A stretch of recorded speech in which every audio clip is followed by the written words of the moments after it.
안녕하세요. 물닥TV입니다. 네, 최근에 여러분들도 잘 아시겠지만 텔레그램과 엠번방 해가지고 지금 아주 대한민국을 떠들썩하게 만드는 사건이 있죠. 사실 저도 기사 보면서 너무 화나고 너무 열받는데 진짜 막 욕을 한 바가지 막. 그래서 제가 좀 기독교에서 말하는 성윤리에 대해서 얘기하면서 왜 자꾸 우리 사회에 사실 이런 문제들이 계속해서 끊이지 않고 일어나고 있잖아요. 몇 년 전에 소라넷이라는 그 태폐적인 사이트도 그랬고, 계속해서 우리 사회 안에 문제가 되어왔던 몰카 문제들, 그쵸? 뭐 성범죄들, 네, 뭐 계속해서 터지는 그런 성 스캔들, 사건들, 유명인들의 이런 것들이 왜 자꾸 우리 사회에서 반복되느냐. 네, 사실은 저는 그 문제가 성윤리에 대한 부재에서 있다고 말씀드리고 싶었거든요. 그런데 많은 분들이 제가 올린 글을 가지고 단순히 혼전순결이냐 아니냐 이거에 너무 초점을 맞추시는 것 같아요.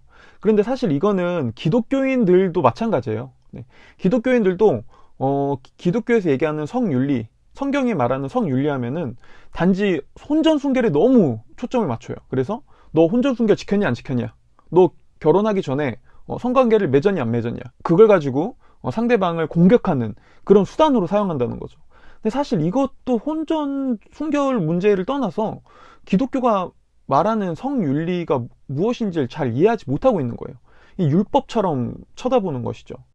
먼저 기독교의 성윤리를 얘기하기 위해서는 오늘날 사람들이 가지고 있는 성에 대한 세계관, 그 다음에 좀 오해들을 살펴볼 필요가 있을 것 같은데요. 자, 흔히 오늘날 사람들은 기독교의 성을 얘기하면은 이렇게 생각해요.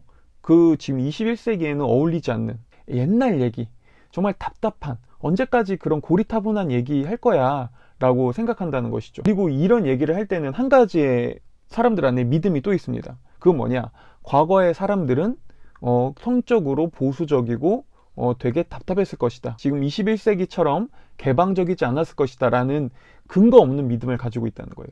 그런데 여러분, 1세기 문화의 성윤리를 보면은 굉장히 개방적이었어요. 심지어 되게 문란해요. 네.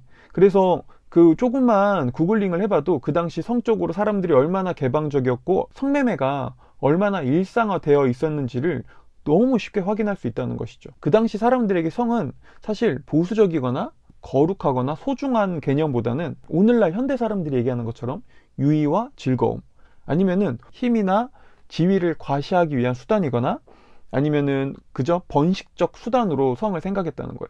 그런데 이 시대에 그런 개방적인 성문화, 문란한 성문화에 제동을 가했던 게 바로 기독교였습니다.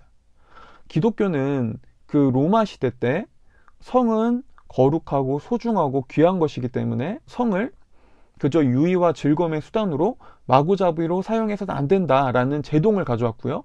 그 당시에 성매매가 일상이 된 사회에서 기독교인들은 성매매를 거부했습니다. 어떤 특정한 성을 돈을 주고 사는 것, 어떤 즐거움으로 사용하는 것은 하나님께서 원하시는 하나님의 형상인 인간을 고유하고 거룩하게 바라보는, 존중하는 수단이 아니었다고 기독교는 얘기했던 것이죠. 그래서 기독교의 성윤리는 그 당시 성이 아주 자유롭고 개방적이고 문란했던 시대 속에서 새로운 성윤리와 새로운 기준을, 질서를 가져다 주기 시작했다는 거예요.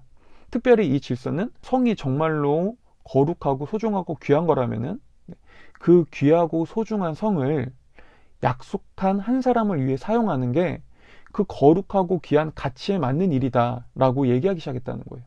자, 단순히 혼전순결, 결혼하기 전에 성관계를 했냐 하지 않았냐 여기에 초점이 있는 게 아니라니까요. 성이 얼마나 거룩하고 아름다우며 그것이 얼마나 소중한 것인가를 얘기하고자 했다고요. 그런데 오늘날 현대에 와서 이 성에 대한 윤리가 바뀌기 시작합니다. 오늘날 현대 사람들은 성을 이렇게 생각해요. 그저 자유, 네, 누구나 누릴 수 있는 즐거움, 유희, 쾌락, 네, 그것은 얼마든지 우리가 마음껏 사용할 수 있는 것, 이렇게 얘기해 버린단 말이죠. 자, 성에 대해서 이렇게 생각할 수도 있어요. 네, 얼마든지 그런 생각을 가질 수 있죠. 그런데 문제는 뭐냐면은 성을 그저 자유와 즐거움, 쾌락으로 얘기해 버리는 순간 오늘날 우리가 경험하고 있는 수많은 성 문제들이 더 많이 발생하기 시작했다는 거예요. 왜요? 성은 자유니까요. 왜요? 성은 그저 단순한 쾌락과 유의니까요. 어떤 걸 가지고 그래서는 안 돼, 그건 잘못된 것이야, 그건 옳지 않아 라고 말할 수 있는 기준과 근거를 날려버렸다는 거예요. 자, 이런 현대의 흐름을 잘 보여주는 것 중에 하나가 뭐냐면은 지금 너무나 충격적인 게 텔레그램 그 방에서 동시 접속자만 26만 명이라고 얘기합니다. 그렇죠? 근데 문제는 이 안에서 사람들이 어느새 이런 지금 얘기를 하고 있는 사람들이 발생하고 있다는 거예요.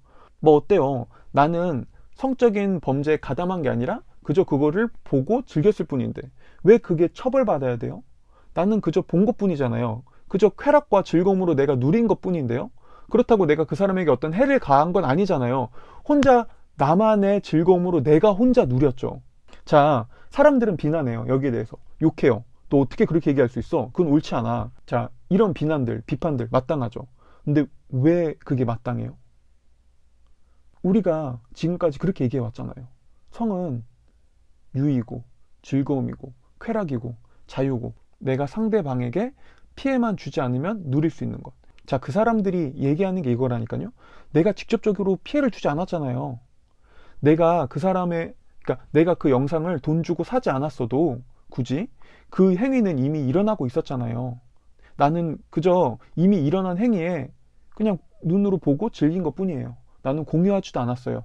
심지어 어떤 사람은 이렇게 얘기하겠죠. 나는 직접 돈을 지불하지도 않았어요. 그렇다면은 나는 내가 그 사람에게 직접적인 피해를 준 게 뭐가 있죠? 자, 지금 정서적으로 되게 화나죠. 옳지 않다고 얘기하고 싶죠. 하지만 문제는 그 근거를 우리가 없애버렸다는 거예요. 성을 그저 유의와 즐거움, 쾌락으로 보는 순간. 자, 기독교는 오늘날에도 여전히 이 성윤리에 대한 분명한 질서와 근거를 가져다 줍니다.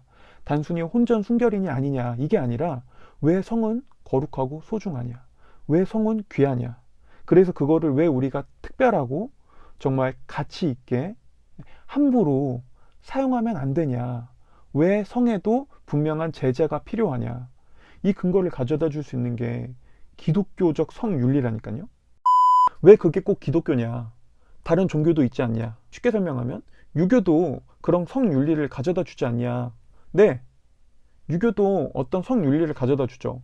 그런데 문제는 일반적인 종교들, 네, 이슬람이라든지 우리가 고등 종교라고 얘기하는 이슬람이라든지 불교라든지 아니면 유교라든지 이런 종교들은 사실 어떤 건강한 성적 윤리를 제대로 제시해 주는 곳이 없어요. 그나마 이슬람과 유교가 보수적인 성윤리를 제시하지만은 문제는 이 보수적인 성윤리가 대부분 여성에게 억압적인 방식으로 주어진다는 거예요.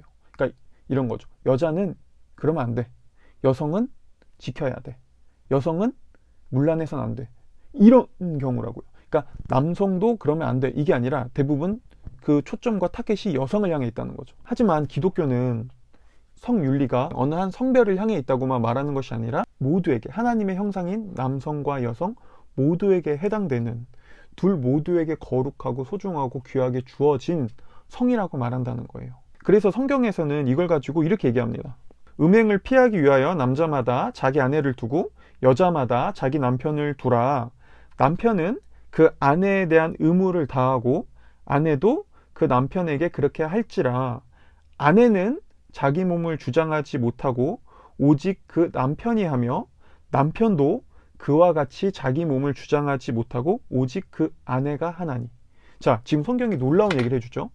그 성윤리를 얘기하면서 아내에게만 해당된다고 말하잖아요. 아내가 자기 몸을 주장하지 못하듯이 남편도 자기 몸을 주장하지 못한다고 얘기해줘요. 동등한 권리를 얘기해주죠. 네. 여자도 함부로 성을 사용하면 안 되지만 그건 남자 너도 마찬가지야. 여자에게만 어느 한 성별에게만 해당되는 것이 아니라 하나님의 형상으로서 둘은 동등하게 둘 다 성을 건강하게 남편과 아내 관계 안에서 사용해야 돼 라고 분명히 얘기해 주고 있다고요. 기독교에서 말하는 성이 얼마나 포괄적이고 얼마나 평등하며 얼마나 존중받아야 되는지 성경이 너무나 잘 얘기해 주고 있다니까요. 자, 이게 기독교에서 말하는 성윤리라고요. 자, 그렇다면은 오늘날에도 기독교인들이 건강한 성윤리를 얘기하고 이 성에 대해서 계속해서 이야기를 꺼내야 되는 그 이유가 여기에 있습니다. 단순히 기독교에서 성을 얘기하면 사람들이 아, 쟤는 너무 답답해, 보수적이야, 시대가 어느 때인데 과거에 그 케케묵은 얘기하고 있어 라는 공격 때문에, 그런 비난 때문에 기독교인들이 성을 더 숨기고 그냥 아, 그래, 그냥 나는 그래, 이렇게 하는 게 아니라, 오늘날 이 수많은 성 문제가 범람하는 시대 속에서 기독교가 말하는 성이 이 수많은 성 문제에 얼마나 많은 해답을 주고, 얼마나 많은 기준을 제시해주고, 얼마나 건강한 성 문화를 만들어줄 수 있는지, 그거를 얘기해 줄 수 있는 게 바로 기독교의 성윤리다. 여러분, 진화론에 따르면 성은, 쉽게 말하면 섹스는 번식을 위한 하나의 수단이에요. 그죠? 암컷과 수컷이 자녀를 낳기 위한 번식의 수단에 불과하다면 왜 어떤 성관계, 어떤 성행위가 잘못됐다고 얘기할 수 있냐고요. 결국 그 어떤 종교도, 그리고 과학과 진화론도 건강한 성윤리, 성문화를 우리한테 제시해 줄 수 없다고요. 하나님께서 주신 질서 안에서 성은 우리가 즐겁게, 또 그 질서 안에서 자유롭게 기쁘게 누릴 수 있다는 기독교의 성윤리야말로 오늘날 왜곡된 성문화를 바로잡고 또 건강한 성문화를 우리에게 가져다 줄 수 있는 유일한 길이라고 저는 말씀드리고 싶습니다.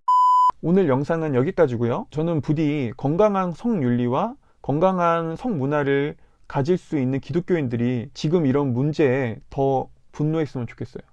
이런 거는 옳은 분노죠.